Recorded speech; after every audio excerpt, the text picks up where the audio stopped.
The quiet that fills the room is the very first thing that gives you away, though you won't recognize it until much later. This isn't the peaceful kind of silence, the comfortable one that settles between two people who understand each other completely. No, this is the silence that arrives in the aftermath of something you can never unsay, the kind that drifts into the space between you like a fog rolling in from a freezing sea, slow, suffocating, impossible to ignore. You can feel it happening inside the span of a single heartbeat, that terrible moment when your mouth has finished shaping the words and your brain finally catches up, screaming at you from some deep, hidden place in the back of your mind, a voice that only makes itself known when it's already far too late to listen. And the person sitting across from you, they don't react immediately, and somehow that stillness is worse than if they had flinched, worse than if they had fired back with something sharp, worse than if they had simply stood up and walked out the door. They just look at you, and in that look you catch a reflection of something you never realized you were capable of showing them. Weakness. Desperation. Need wearing the wrong clothes, standing in the wrong room, asking for something you swore you would never let anyone know you wanted. Every one of us has stood at the edge of that moment, and the painful truth is that most of the time, we can see it coming long before it finally arrives. There's a flicker of warning, a quiet whisper telling you to stop, to take a breath, to find the longer road around whatever it is you're about to say. But something inside us, something raw, something impatient, something deeply afraid of being misunderstood, pushes us forward anyway. We convince ourselves that if we can just explain ourselves clearly enough, if we can just make them understand the full depth of what we feel, then surely they will finally see us the way we long to be seen. So we lean in closer. Our voice rises just slightly, not in anger but in something that feels like intensity, like importance. Our words come faster. We pull out the truth we've been holding back, the one we promised ourselves we would keep safe, and we offer it like a gift, like a key that will finally unlock the door between us. But keys have a way of turning in both directions, and sometimes the door you believed you were opening is the one that locks itself shut behind you the very moment you step through. This is the mistake that no one ever warns you about, the one that never appears in any list of social missteps or relationship advice columns, because it's too subtle to name and yet too devastating to forget once you've lived through it. It's the mistake of letting them see just how much you need the outcome. Not what you need, not the practical thing or the tangible result, but the raw, unfiltered truth of your dependency on their response. You can ask for a job, you can ask for forgiveness, you can ask for love, but the instant you communicate that your sense of self, your stability, your very ability to draw your next breath depends entirely on the answer they give you, something in the dynamic shifts in a way that can never be shifted back. This isn't about playing games or pretending to be indifferent when you're not. It's about understanding that human beings are wired to pull away from pressure, to retreat from the weight of being responsible for someone else's internal world. The more you reveal how much hangs on their decision, the more they feel the walls closing in around them, and the more their instincts tell them to step back, to protect themselves from something they never asked to carry. Think about the last time you watched someone lose control of a conversation, not because they were wrong or because they were weak, but because they wanted something so intensely that their desire became a visible thing, a third presence in the room that everyone could see but no one knew how to acknowledge. There is a certain kind of hunger that makes people uncomfortable, not because it's unattractive, but because it asks them to carry a weight they never agreed to hold. When you show someone that your entire emotional foundation rests on their approval, their forgiveness, their yes, you hand them a burden they never asked for, and in that instant, whatever you were asking for becomes secondary to the sudden, instinctive need they have to protect themselves from the sheer weight of your need. It's not cruelty, not really. It's self-preservation, and it happens in a fraction of a second, beneath the level of conscious thought, which is precisely what makes it so impossible to argue with once it's already happened. I remember watching a friend of mine destroy something beautiful once, and the tragedy of it was that he had been so close to getting everything he wanted. He was sitting across from someone he loved, someone who was finally, after months of uncertainty, beginning to lean in, beginning to soften, beginning to look at him with the kind of openness that makes you believe in second chances. And I could see it unfolding, the way you can see a wave forming far out in the ocean long before it reaches the shore. He had already said the hard things, already admitted his mistakes, already done the work of showing up and being vulnerable in the ways that truly matter. All he had to do was wait. All he had to do was let her sit with what he had said, let the silence do its work, let the space between them be something they shared instead of something he tried to fill. But he couldn't stand it. The waiting felt like drowning to him. He needed to know, needed it right then, needed the reassurance that she understood, that she had forgiven him, that everything was going to be okay. So he leaned forward, and his voice dropped into that register of intensity that sounds like intimacy but functions like a trap, and he said, I just need to know you're not going to leave. I can't survive that again. Just tell me you're staying. And I watched her face change. It wasn't anger that crossed her features, it was something closer to fear, the kind of fear that comes from realizing you are suddenly responsible for someone else's survival. She had come into that room willing to try again, willing to rebuild something that had broken between them, but in that moment, she felt the foundation shift beneath her feet. Because he hadn't asked her to try. He had asked her to guarantee. And no one can guarantee how they will feel tomorrow, or next week, or in the middle of the night when the old arguments start replaying in their head. He had turned her choice into a life raft, and no one wants to be someone's life raft. They want to be a partner, a companion, someone who walks beside another person, not the person holding them above water. She didn't leave that night, not right away, but something in her closed like a door that had been opened just a crack, and had never quite opened again. She told him later that she felt suffocated, that she couldn't breathe under the weight of his need, and he was confused because he thought he had been honest, he thought he had been brave, he thought he had been doing exactly what all the books and the podcasts and the well-meaning friends had told him to do, which was to be vulnerable, to share his feelings, to let her see him. But this is the distinction that changes everything, and it is so fine that most of us miss it entirely. Vulnerability is sharing your truth without demanding that the other person fix it. Vulnerability is saying, this is where I am, and then letting go of what happens next. Vulnerability is an offering, not a contract. What my friend did wasn't vulnerability. It was a desperate, last-minute attempt to control an outcome he was terrified of losing, and he dressed it up in the language of openness because that was what he had been told would work. But the people we love can feel the difference. They can sense, with an accuracy that bypasses language entirely, whether we are sharing ourselves with them or asking them to be responsible for us. And when they sense the latter, something in them pulls back. Not because they don't care, but because they know, somewhere deep in their bones, that if they step into that role, they will lose themselves in the process of trying to keep you whole. The real mastery, the thing that separates the people who move through life with a kind of quiet, unshakable dignity from those who seem to always be chasing something just out of reach, is the ability to want something without letting the wanting become visible.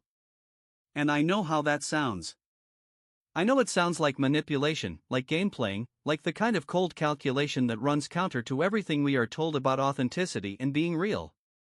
But it's not about hiding who you are or pretending you don't care. It's about understanding that your desire, no matter how powerful, is yours to carry.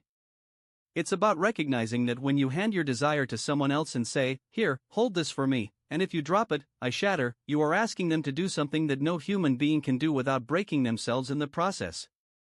There is a scene in a film I can't stop thinking about, a quiet moment between two people who have spent years circling each other, each too afraid to say what they really want.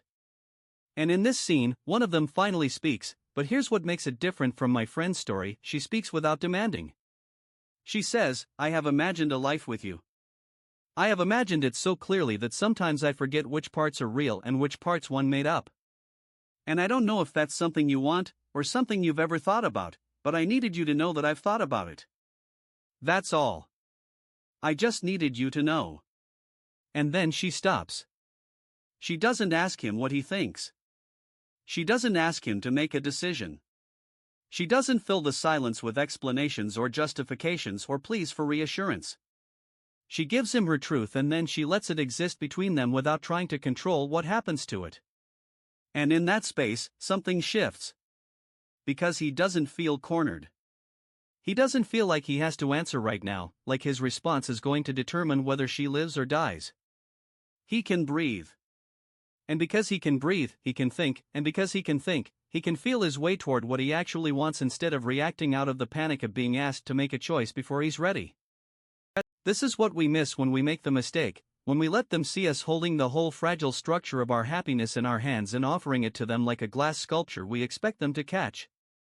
We think we're being honest. We think we're being brave.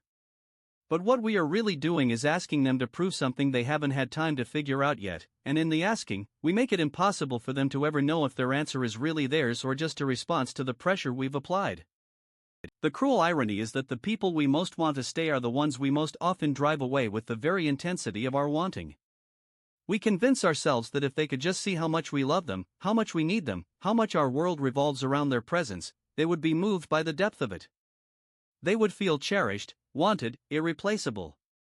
And sometimes, at first, they do.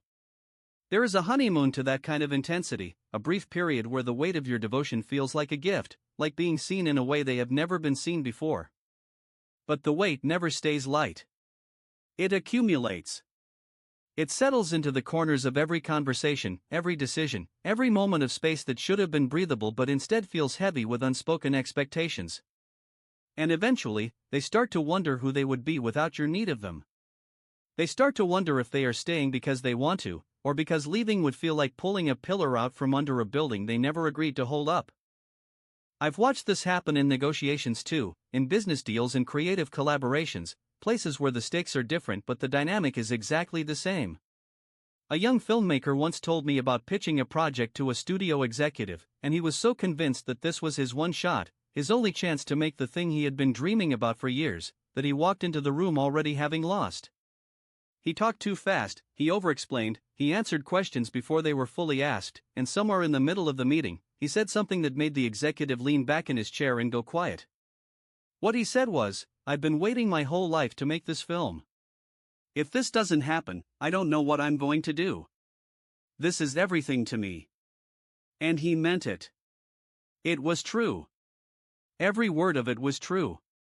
But the executive, who had been leaning forward with interest 10 minutes earlier, suddenly started wrapping up the meeting. He was polite, he was professional, but something had closed. Because when someone tells you that their entire existence hinges on your decision, you stop thinking about the project and start thinking about the person standing in front of you, and you realize, maybe for the first time, that you don't want to be the one holding all of that. It's too much. It's always too much. No one wants to be the person who says no to someone's entire life, but more than that, no one wants to be the person who says yes and then becomes responsible for everything that follows. The mistake, then, is not in wanting. The mistake is in letting your wanting become someone else's burden. The mistake is in believing that the depth of your need is a measure of the depth of your love, when in fact, the two are often inversely related. Love that is healthy, love that lasts, love that doesn't slowly poison the people caught in its orbit, that love has room for the other person to breathe. It has room for them to choose, to stay or go or come back again, without the choice feeling like it carries the weight of your survival. And the only way to offer that kind of room is to build a foundation for yourself that doesn't crumble when someone walks away. Not because you're cold or detached, but because you've learned, maybe the hard way, that no one can be the source of your stability without eventually resenting you for making them the source of your stability. There is a quiet power in being the person who can want something deeply, can pursue it with focus and passion, and can still stand solid when the answer comes back no. That power doesn't come from pretending you don't care. It comes from caring so much that you've done the work of understanding what you can control and what you can't, and you've made peace with the difference. It comes from knowing that your value, your worth, your ability to continue breathing and building and becoming, doesn't rise or fall with any single person's decision about you. And when you carry yourself with that kind of inner stability, something strange happens. People feel it. They feel the absence of pressure, the absence of that desperate grip that usually accompanies conversations about things that matter. And in that absence, they find something rare, a space where they can actually think, actually feel, actually figure out what they want without the static of your need interfering with their signal. And sometimes, in that space, they discover that what they want is you. But here is the part that doesn't get talked about enough, the part that makes all of this so much harder than it sounds when you read it as advice on a screen or hear it whispered in the careful language of people who have already learned the lesson the hard way. It's one thing to understand, intellectually, that you shouldn't let them see how much you need the outcome. It's another thing entirely to sit across from someone you love, someone who is holding your heart in their hands without even knowing it, and to feel the panic rising in your chest like floodwater, to feel the desperate need to say something, anything, that will make them stay, that will make them choose you, that will stop the terrible uncertainty from swallowing you whole. In that moment, all the wisdom in the world becomes a thin, useless thing, a life jacket you forgot how to put on while the ship is already going down. Your body takes over. Your voice changes. Your eyes become windows to something you've spent your whole life trying to hide, and in a single unguarded second, you show them everything. I think about a woman I knew once, someone who had built a life out of being the strong one, the one who held everything together, the one whose voice never wavered even when the world was falling apart around her. She was the kind of person other people leaned on, the kind who could walk into a room full of chaos and somehow make it feel like everything was going to be okay. And she had a relationship, a long one, with someone who loved her deeply but who had a way of pulling away when things got too close, who had a habit of disappearing into himself when she needed him to be present. For years, she handled it with a grace that looked almost effortless from the outside. She gave him space when he needed it. She didn't chase. She didn't demand. She let him come back when he was ready, and he always did, and she told herself that this was what love looked like, this patient waiting, this willingness to let someone move at their own pace. But underneath all of that grace was a quiet terror that she never let anyone see, a fear that one day he would pull away and just keep going, that the space she gave him would become a distance he didn't want to close, that all her patience would finally run out and she would be left standing alone with nothing but her pride to keep her warm. And then one night, it happened. Not the leaving, not at first, but something that looked like it might be the beginning of the leaving. He had been distant for weeks, the kind of distance that doesn't have a clear cause, that doesn't come with an argument or a fight or anything she could point to and name. It was just a slow, quiet withdrawal, the way the tide pulls back from the shore before a storm, and she could feel it happening, feel him slipping away from her with every phone call that got shorter, every evening that ended with him falling asleep on the couch instead of next to her, every time she reached for his hand and felt him hesitate just for a second before taking it. She tried to be patient. She told herself it was just a phase, that he would come back, that he always came back. But the silence between them grew heavier with each passing day, and she could feel the terror she had been holding at bay for years starting to crack through the walls she had built around it. She started to lie awake at night, her mind running through every possible scenario, every word she could say, every move she could make to pull him back to her. And the more she thought about it, the more she felt the careful composure she had maintained for so long beginning to slip. The night it finally broke was a Tuesday, I remember her telling me. A Tuesday, which felt almost insulting in its ordinariness, as if the end of something she had built her whole life around should have happened on a Friday, a Saturday, some day that at least acknowledged the weight of what was happening. They were sitting in their kitchen, the same kitchen where they had cooked 1,000 meals together, where they had laughed and argued and made up and planned a future that now felt like a house of cards in a room with all the windows open. He was quiet, the way he had been quiet for weeks, and she could feel something in her chest tightening, a physical sensation like a hand closing around her lungs, and she heard herself speak before she even knew what she was going to say. "Are you leaving me?" The words came out smaller than she intended, stripped of all the strength she had spent her life cultivating, and when he looked up at her, she saw something in his face that she had never seen before. Not cruelty, not indifference, but something worse. Pity. He looked at her with pity, and in that look she saw herself the way he was seeing her, a woman who had finally cracked, who had finally let the desperation show, who had finally become the thing she had sworn she would never become. He said no, of course. He said he wasn't leaving. He said he was just tired, just stressed, just going through something he needed to work out on his own. But the way he said it, the way his voice softened with that pity she could feel like a wound, told her that something had shifted that could never shift back.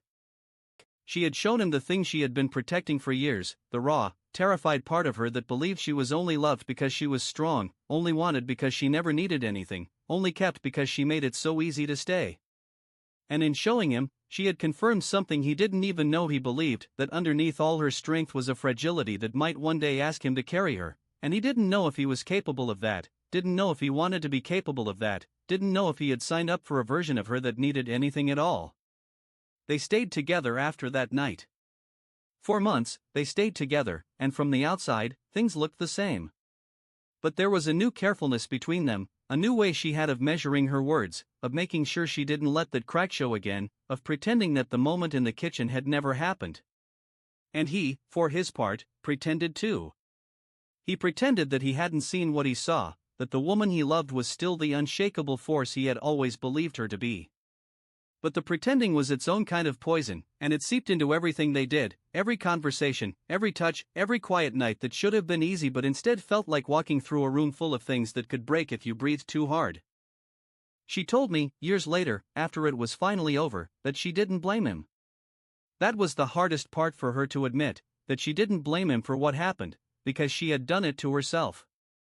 Not by asking the question, not by showing him her fear, but by building a version of love that had no room for her own fragility. She had spent so long being the strong one that she had forgotten how to let someone hold her, how to let someone see her without her armor, how to trust that she could be wanted for more than just her ability to never need anything. And when the armor finally slipped, when the person she loved saw her without it for the first time, he didn't know what to do with what he saw. Not because he was a bad person, not because he didn't love her, but because she had taught him, over years of careful, silent performance, that she didn't need him to see her. She had taught him that her strength was the foundation of everything between them, and when that foundation cracked, he didn't know if there was anything underneath it solid enough to stand on. This is the deeper mistake, the one that runs underneath all the others, the one that makes the visible mistake inevitable. It's not just that we let them see us want too much, need too much, depend too much on the answer they give us.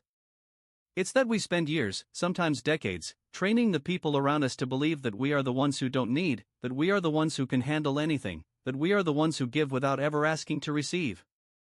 We build these identities for ourselves, these personas of strength and independence and self-sufficiency, and we wear them so well that we start to believe they're who we really are.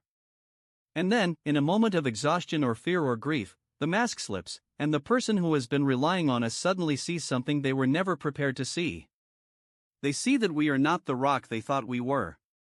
They see that we are made of the same fragile, desperate, hungry stuff as everyone else. And instead of drawing closer, instead of feeling relieved that we are finally human to them, they feel betrayed. Not because we lied, but because we let them build a version of us that was never real, and now they don't know who we are or what we need or how to be in relationship with someone who was never the person they thought they were. There's a kind of loneliness in that. A loneliness that doesn't come from being alone but from being seen in a way that changes everything, that makes you feel more alone than you ever felt when you were actually by yourself. Because when you show someone the thing you've been hiding, and they don't know how to hold it, you learn that the safety you felt with them was built on a version of you that you were performing, not a version of you that was real. And you can't unlearn that. You can't go back to performing after you've shown them the truth, not really, because now you know that their love for you is conditional on the performance, and you don't know if you have the strength to keep performing for someone who has already seen you fall apart. So you start to pull away, not because you want to, but because you don't know how to be with someone who can only love the version of you that doesn't need anything, and you're tired of pretending that you don't. But here's what I've come to believe, after watching this play out in 100 different ways with 100 different people, after making the mistake myself more times than I want to admit.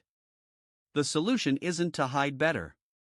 It's not to build stronger walls, to perfect the performance, to become so good at not needing that no one ever sees the cracks. The solution is to let them see you, slowly, carefully, in doses they can hold, from the very beginning. It's to build a version of love that has room for your fragility from day one, so that when the moment comes when you can't hold it together anymore, you're not revealing something they've never seen before. You're simply showing them more of what they already know is there.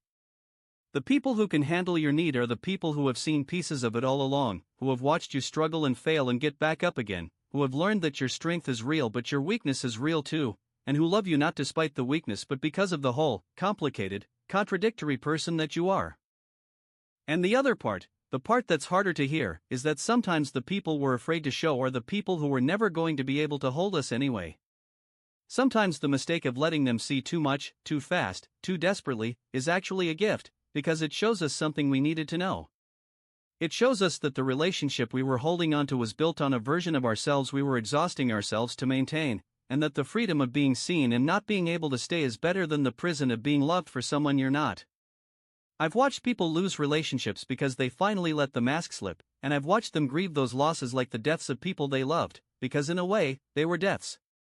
But I've also watched them, months or years later, find relationships where they never had to wear the mask in the first place, where their fragility was not a revelation but a known fact, a part of the landscape of who they were that the other person had already learned to navigate. And in those relationships, the mistake of wanting too much doesn't happen, because wanting is not a secret. It's not a thing that has to be hidden until it explodes. It's just a part of the conversation, a part of the daily work of being with someone, a part of the ongoing negotiation between two people who have agreed to carry each other's weight without letting it crush them. So the real mastery, the thing that looks from the outside like not needing, like being able to want something without letting the wanting become visible, is actually something much simpler and much harder. It's the willingness to need, openly and honestly, from the beginning. It's the courage to say, I want you to stay, without making it sound like a death sentence if they don't. It's the ability to hold your own fragility in your own hands, to know that you are breakable but not broken, to trust that the people who are meant to stay will stay not because you performed strength for them but because they have seen who you really are and they want to be there anyway. And when you can do that, when you can want something with your whole heart and still stand steady in the uncertainty of not knowing whether you'll get it, something changes in the way you move through the world. You stop chasing. You stop gripping. You stop filling silences with words that push people further away. You become the kind of person that people want to be around not because you make it easy, but because you make it real. And in that reality, in that space where wanting is not a secret and needing is not a failure, you find something that looks like freedom. It looks like being able to love someone without needing them to prove anything back. It looks like being able to ask for what you want without collapsing if the answer is no. It looks like being whole enough to share your life with someone without asking them to be the reason you have one. And when you find that place, when you finally stop making the mistake of letting them see too much, too late, too desperately, you realize that the mistake was never about them seeing. It was about you not seeing yourself clearly enough to know that you could survive being seen. That you could want, and need, and ask, and still be okay whether the answer was yes or no. That you were never as fragile as you feared, and never as strong as you pretended, and that somewhere in the middle, in the messy, contradictory, human space between performance and collapse, there was a version of you that was always worth staying for.